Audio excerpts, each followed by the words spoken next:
Hi friends, నేను మీ కృష్ణ. ఈరోజు vlog వచ్చేసరికి నేను నా ఫ్యామిలీ మొత్తం కలిసి ఒక చిన్న టూర్ లాగా ప్లాన్ చేసాం. అంటే టూర్ కాదు, విజయవాడ దుర్గమ్మ తల్లి దర్శనం కోసం అని చెప్పేసి ఫ్యామిలీ మొత్తం కలిసి ఓవరాల్గా ఈ జర్నీలో చాలా దృశ్యం మీకు చూపుతూ ఉంటున్నాను. కానీ వీడియో బాగా ఎంత అవుతుందని చెప్పేసి కొంత మేరకు మాత్రం చూపించాల్సి వస్తుంది. చూడండి, ఇప్పుడు మనం వెళ్తున్న రూట్ మొత్తం రాజధాని కింద ప్లేసులు ఒకప్పుడు ప్రభుత్వం ఆక్యుపై చేసిన ప్లేసెస్. చూడండి, కొంతమంది ప్రజలు కొన్ని వేల ఎకరాలు ఇచ్చారు ప్రభుత్వం కింద, కానీ అది మొత్తం ఇప్పుడు ఒక అడవి అయిపోయింది.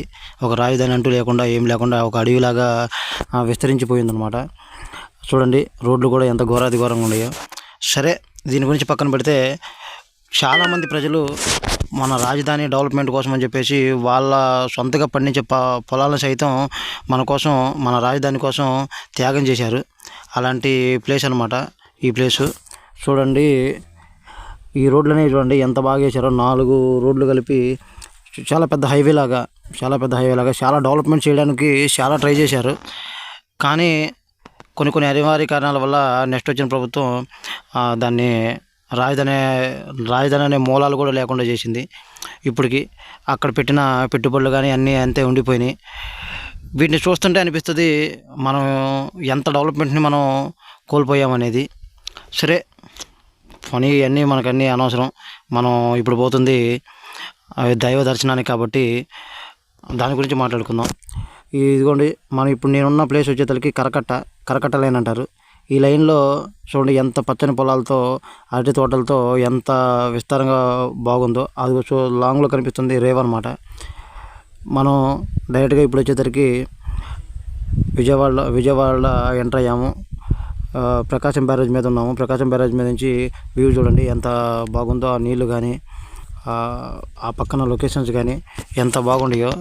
మనం ప్రకాశం బ్యారేజ్ మీద నుంచి ఈ వ్యూ చూద్దాం. ఇటు వెళ్తేనేమో మంగళగిరి, ఇటు సైడ్ వెళ్తేనేమో విజయవాడ సిటీలోకి ఎంటర్ అవుతాం అనమాట. ఇటు చూస్తేనేమో చాలా అంటే చాలా బాగుంది. కృష్ణానది దాని ప్రవాహం అనేది ప్రకాశం బ్యారేజ్ దగ్గర ఎంత బాగుందో చూడండి. మొత్తానికైతే నేను నా ఫ్యామిలీ కలిసి దుర్గమ్మ తల్లి దర్శనం కోసం అని చెప్పేసి సిటీలోకి ఎంటర్ అయ్యాం. మొత్తానికి టెంపుల్కి వచ్చేసామండి. టెంపుల్కి వచ్చి పైకి వెహికల్ తీసుకెళ్ళాను. కొండ మీదకి వెహికల్ తీసుకెళ్ళి ఇదిగో ఎంట్రన్స్ దగ్గర ఉన్నాను అనమాట.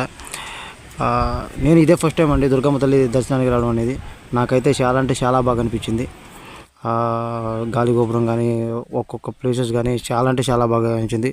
స్టార్టింగ్లో ఏమైందంటే అండి, నా మొబైల్ అనేది లోపలికి ఎలో చేయలేదు. కానీ నేను అటు వెళ్ళి మొబైల్ పెడుతున్నట్టుగా పెట్టాను. కొంచెం సేపు ఆగి వాళ్ళకి తెలియకుండా మొబైల్ తెచ్చాను. లోపలికి ఎంటర్ అయినప్పుడు కూడా మొబైల్తో షూట్ చేయడానికి వాళ్ళు ఒప్పుకోలేదు. ఏం కదా, కానీ వాళ్ళకి తెలియకుండా సీక్రెట్గా తీస్తే ఇదిగో ఇలాగండి ఇలా వచ్చింది. దానివల్ల కొంచెం క్లమ్జీగా అనిపించవచ్చు మీకు, కానీ కొంచెం అడ్జస్ట్ చేసుకోండి. ఎందుకంటే పరిస్థితుల ప్రభావం వల్ల నేను మొబైల్ అనేది చేతితో పట్టుకొని తీయలేకపోయాను అందరికీ తెలిసేటట్టుగా. ఇవ్వండి, డైరెక్ట్గా మనం ఇప్పుడు చూడబోయేతలకి తల్లి దర్శనం కోసం ఎంటర్ అయ్యాం అనమాట. దగ్గరలోకి వచ్చేసాము. ఉచిత దర్శనానికి తిరిగి చివరికి తల్లి దగ్గరికి వచ్చాము. తల్లి దర్శనం అనేది చాలా బాగా అయింది. కానీ మొబైల్లో చూపించలేను. ఇప్పుడు మీకు అర్థమవుతుంది. నేను మొబైల్ అప్పటికి నేను జేబులో పెట్టుకుంటే, పాకెట్లో పెట్టుకుంటే, ఇప్పుడు మేడం గారు ఏమన్నారో మీరే వినండి, మీకే అర్థమవుతుంది.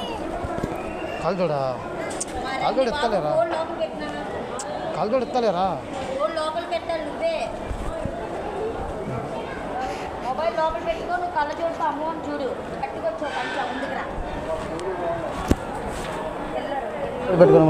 చూడకూడదు. అమ్మవారిని కళ్ళజోడు పెట్టుకొని కళ్ళతో చూడాలి. దేవుడు చూడు, అదిగో అమ్మవారు ఇదిగో పంపించేవే బాబు. నడవండి అమ్మా, దర్శనం నడవాలి. మా బాబు వచ్చేసరికి తల్లి దర్శనం కూడా కళ్ళజోడు పెట్టుకొని, తనకేం తెలిసాడు, పిల్లలు దేవులతో సమానం, కళ్ళజోడు పెట్టుకొని తల్లిని చూస్తున్నాడు. దాని గురించి ఆమె అక్కడ సెక్యూరిటీగా పనిచేసే ఆమె ఎలా నిందో మీరు వింటూనే ఉన్నారు. కాకపోతే నేను చూపించలేకపోయాను, ఎందుకంటే మొబైల్ తీసే అని చెప్పేసి చాలా ఇబ్బంది పెట్టారు. అందుకోసం ఇప్పుడు చూడండి, తర్వాత వచ్చేదానికి మా ఆవిడ ప్రసాదం కోసం అని చెప్పేసి వీళ్ళంతా బాగుంటున్నాడండి. లేడీస్ మొత్తం ప్రసాదం కోసం అని చెప్పేసి తిరుగుతుంది. అటు ఇటు తిరుగుతుంటే అప్పటికి చూస్తే ప్రసాదం అయిపోయింది. కానీ విచిత్రం ఏంటంటే అక్కడ పిల్లలు ఆకలితో ఉన్నారు, కానీ అప్పటికి ఏం పెట్టలేము, లాంగ్ జర్నీలో వచ్చాం కదా, ప్రసాదం లేదని చెప్పేసి వెళ్ళిపోతున్నాము. అంతలోకి ఒక పూజారి చూసి కేకేశాడు, పిలిచాడు. చూడండి, లేదనుకుంటా ఉందా,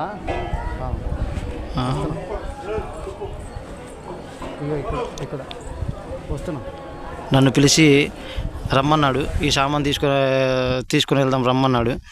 రమ్మంటే తిన్నారంటే తినలేదని చెప్పాను.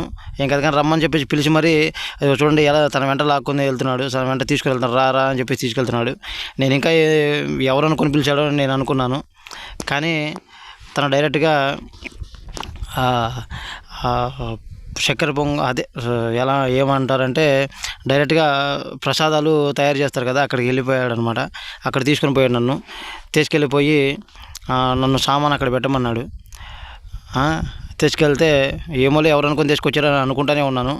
వెనక పక్కన మా ఆవిడలు ఎక్కడ ఉన్నారో కూడా అర్థం కాక, పిల్లలు ఎక్కడ ఉన్నారో టెన్షన్ పడుతున్నాను. కానీ అక్కడికి వెళ్ళి సామాన్ పెట్టిన తర్వాత నన్ను బయట ఉండమని చెప్పారు. ఉండమని చెప్తే ఏమోలే అని అనుకున్నాను. కాసేపటికి వచ్చి తను ప్రసాదం తీసుకొచ్చి చేతిలో పెట్టాడు. నాకైతే చాలా ఎగ్జైటింగ్ అనిపించింది. ఎందుకంటే ప్రసాదం కోసమని కాదు, తల్లి దర్శనానికి వచ్చాము, పిల్లలు ఆకలితో ఉన్నారు, కానీ వాళ్ళకి ఏమైనా తినిపించాలన్నా కానీ ఏం లేదు. వెళ్ళిపోతున్నాము. వెళ్ళిపోయే సమయాన ఒక పూజారి తనంతటా తానే పిలిచి తీసుకెళ్ళి మరీ ప్రసాదం అందించారంటే ఇది తల్లి సన్నిధిలో తల్లి ఆకలితో ఉన్నారని అర్థం చేసుకుందని అనుకోవచ్చు, పిల్లలు ఆకలితో ఉన్నారని. ఇంకందుకని తీసుకొచ్చి పిల్లలకి ఇచ్చాను.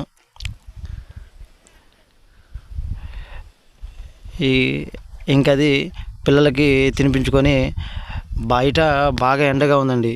ఎంత ఎండగా ఉందంటే అంత ఎండగా ఉంది. పిల్లలు అప్పటికే చూడండి మగ్గిపోయారు ఎండకి.